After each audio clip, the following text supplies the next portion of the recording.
let me ask you, since you touched on Ferrari, Peter, um, uh, what is happening? What is going on over there with Lewis and Charles? It feels like they both want to leave. Lewis was asked in the post-race scrum, will you be a Scuderia Ferrari driver next year? To which Lewis responded, you only get one question. He didn't even want to answer it. He's super negative about this year, probably even more negative about next year. Well, why does he say that? I think that's rather. I think there are nicer ways of saying that to a journalist than you only get one question. Why does he say that? He's been around long enough to know that there's not much difference between staying 10 minutes at a interview scrum or 20 minutes in an interview scrum. And I think it's a bit impolite of him to say that. I'm surprised he said that. Probably put up by the Ferrari media department, I suspect. But it doesn't sound like Lewis to me. But anyway, putting that, it just shows, I suppose, how things have changed. But I was just about to say, Peter, well, in answer to your question super quickly, I think on the back of John Alkin saying that the drivers should drive more and talk less. Maybe it's that. Okay, we'll only do one question now. Whoops, that was a mistake. Okay, yeah, good point. Well caught there, Cameron. No, I don't know. What do I think? I think it's a complete mess, as I said from day one. Lewis wasn't the driver that was right for Ferrari. Adrian Newey was the right engineer to have. They still have a sort of siloed system of engineering at Ferrari where nobody seems to know what anybody else is doing. And there's no sort of overall control of the car, the package, the technology, in the way that we thought Freddie Vasseur would be the overall controller, because that's what he said he was going to do. And simultaneously, you've got Lewis miserable, not even quick in the wet. I mean, what does that say about Lewis's situation at Ferrari? And everybody's sad for him, I think. I'm sad for Lewis because I don't like seeing Lewis in this situation, but it's getting worse. I mean, specifically in Vegas, it was another example of very poor management from the pit wall, where there was no communication to Lewis about the potential for the red gantry light to be on as he crossed the start-finish line, but not to worry about that because in reality they had him down to within half a second of being okay.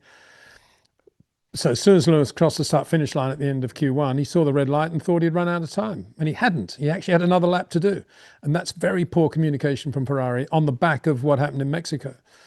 So they don't seem to be improving in that area, which is bad. So you've got to say, Freddie Vasseur, John Elkann, please advise, poor management. And you're not getting the best from Lewis. And you're not getting the best from Charles because you're not giving him a decent racing car.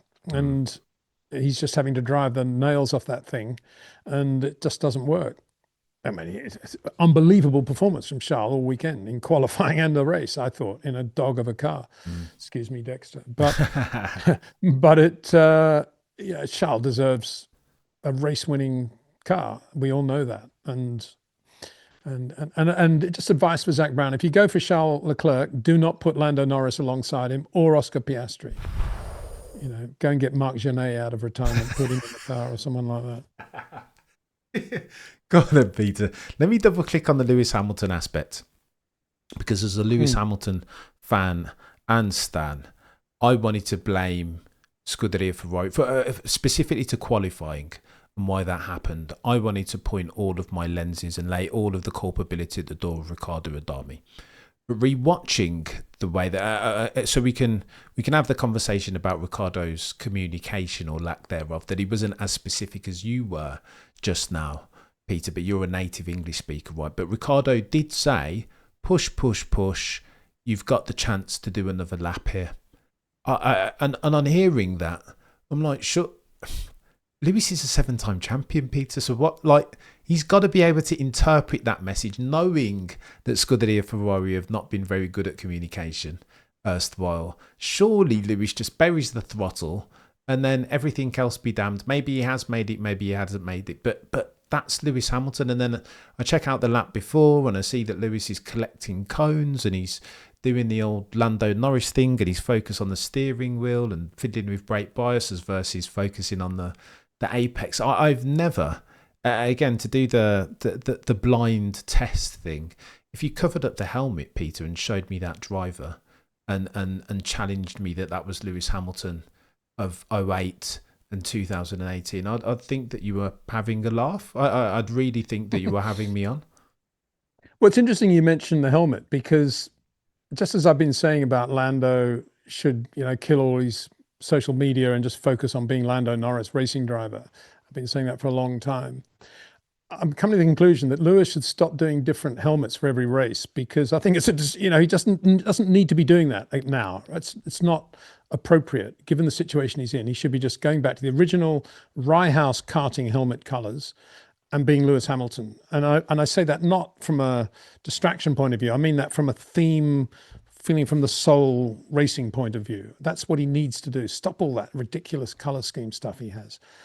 First point. Secondly, you make a good point about his engineer, but the engineer missed the point completely. You don't need to say to Lewis Hamilton, after everything that's happened in 2025, push, push, push, because that's lost its meaning now. Lewis knows when to push. He knows how to push. He knows what limits to take with the car in his own mind. The only thing that he needs to know is that if the red comes on, ignore it. That's the only thing he needs to know. Because as you say, 7 times world champion, he sees a red, he's going to stop immediately, isn't he? He's had enough penalties in his life. What's he going to do? You need to be thinking, oh, this is Lewis. He's potentially going to be looking at that gantry. Look where it is relative to us. We need to be very careful he doesn't react to that if he's there. And we'll tell him, do a countdown. Yes, go. Like that or whatever. Lewis will do the count line. As you get there, we'll tell you to go or not. That's what it needs to be done. And that shouldn't be happening over the air anyway. That, what I've just described, that little scenario, should have been talked about at the start of the year in terms of how to run Q1, Q2, Q3. And they should have code words for that. There should be a code word that sums up the situation of you're going to be half a second okay, but there's going to be a red light glowing as you apparently go across the line. And that code word could be whatever can be, Cuba, squirrel, whatever you want to call it. Squirrel or squirrel, and you'll know immediately what it means. That's good management. All this other stuff, it's far too verbose. As you say, there's a bit of a language issue, but that's not really the problem. All you need is these catchwords. And, I've been doing that for years with all the drivers I've managed, and it always works. And you only want one word that sums up a situation, and they know immediately what you think. And it may refer to their driving. It may be, gentle firm on the brakes or back off here, save the left front, right front. You have all these catchwords. You don't have all this conversation, which sort of, to my mind, sort of comes from a university education where everybody is quite verbose and they all talk about different things and they have options down from A to Z. And it's all much too complicated. That's exactly my point that I make about Ferrari. It's not enough people with experience in the pit lane that just have one word answers. There's too much talk, too much rubbish going on at Ferrari at the moment, in my opinion, on air. And Lewis is not able to get on top of that. Whereas Michael, in this situation that Lewis is in, would have been saying that, I think. Michael would have got that sorted months ago. But Lewis kind of, because he's so big and he's earning so much money and he's so global, I think it's almost impossible now for him to think in these microscopically small areas of racing that are so important, like helmet color, like the importance of that helmet color and what it means to you in your heart, A, or B, catchwords for really important things that are in Lewis Hamilton's life on a lap of a circuit like Vegas, thinking about that in advance, all the things that can go wrong. That's my point. Peter, I think that Lewis is trying, right? Because the one thing, I've been extensive in my criticism of Lewis for some of the things that you've just mentioned, but the one thing that you can't say is that Lewis isn't desperately trying to show Ferrari what good looks like, because he's been in around Mercedes for the longest time now, and he'll rock up to Canada, and when he sees the engineers setting up the car a certain way, that's why he says, well, I was watching them, what they were doing, knowing what good looks like in Canada, how to set up the car, and it makes no sense, were his words, I think, verbatim. So I think he's trying to institute for positive change, but he's been... Well, of course he is, but what you just described there is what every race driver does. Yeah. They look at other cars, they look at their car, they look at setup. But again, I think with respect, I think you're wrong, because that conversation that you just described should have been happening at Maranello. But before Canada, not when they get to Canada. It's too late, much too late. but whose fault is that then, Peter? Well, I That don't know that how much hasn't. time does how many bedrooms does Lewis have in his tiny apartment in Maranello? You know, is it a 2 bedroom or a 1 bedroom? Does he have his own bathroom, or is it just down the corridor? That's, Phil Hill. If you want to be a race driver, what we were talking before this show about Roger Penske and his success. Where did Roger live at the peak of his time when he was growing his company, winning all those races with Mark Donoghue? Where did he live? He lived in a tiny apartment above his race shop in Reading, Pennsylvania, wherever it was, and then Detroit.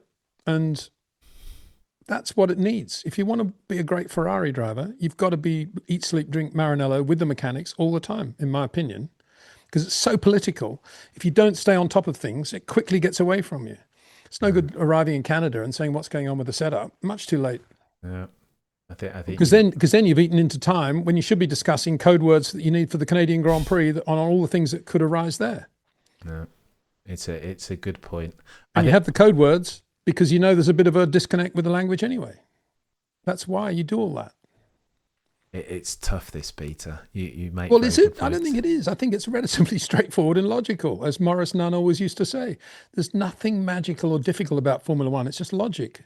It's not allowing all the stuff out there in the world, the big billboards which have your face on it, the Hilton ad, the HP ad, the chat shows, the social media, the money in the bank, whatever it is. It's allowing none of that stuff to penetrate your razor sharp racing brain. That's what it's all about. And that shouldn't be that difficult. Operative word there, Peter, being shouldn't, but you are Lewis Hamilton, and Ferrari signed you not just because you're a brilliant driver. A first order priority, of course, because you're a brilliant driver and you can develop a car and you know what a good working culture looks like.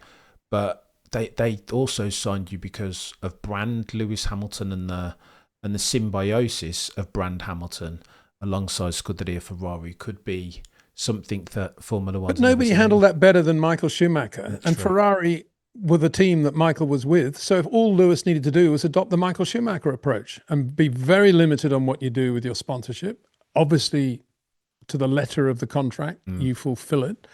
But it's not difficult. You don't have to walk around as if you're brand Lewis Hamilton. You need to walk around as if you're Lewis Hamilton, kart racer from Rye House. That's been very lucky in Formula One, had a lot of great races, a lot of great race cars, and now wants to win a lot of races at Ferrari and wants to have lunch with the mechanics every day. Isn't that what you do? Yeah. Why do you have to be this brand Lewis Hamilton 24/7? I don't think he is, actually. I think Lewis is a really nice guy. That's why I'm surprised that he said that to that journalist. But I don't think because he was hired as brand Lewis Hamilton, I don't think he needs then to be brand Lewis Hamilton. It doesn't matter. They've signed the contract. He can be whatever he wants to be. And he needs to be a racing driver then.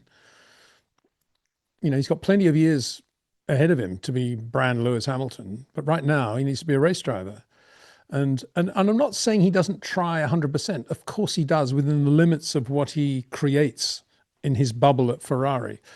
I'm saying that the bubble is the wrong shape, neither too big or too small. I don't know whether either way, but he needs to be much more on top of the way they run him, the engineers I'm talking about, and he needs to be much more on top of his driving and what Charles doing with the car and why he isn't doing that with the car naturally and getting on top of that. And if it means going back to square one and hitting 1,000 bunker shots in the rain, do it, As much as I want to constructively push back, Peter, I feel like there is I've got to put my king down. I resign. This is a checkmate as far as Lewis Hamilton's concerned, and but it just makes me feel sad, really, really sad. Yeah. Well, don't be sad, as I've said all along, because ultimately he's earning a lot of money and he's probably does enjoy his life when he's got over the previous race and he's looking forward to the next one and he's, whatever he's doing, whether he's doing stuff as brand Lewis or whether he's doing it with his mates somewhere else, it doesn't matter. I'm sure he's a very happy, peaceful man, but ultimately it's such a shame. And I blame Freddie Vasseur, to be honest. Why isn't he doing all these things that I've been talking about? It's not difficult. They're very small things, really, in the overall spectrum of it all. And that's how you would get the best from Lewis. But none of that's happening. They're all just like in awe of the great Lewis Hamilton. Let him get on with it. He knows best, I guess. That's what they're thinking. And yet there's a massive disconnect there about what he apparently knows and what Ferrari thinks should be happening.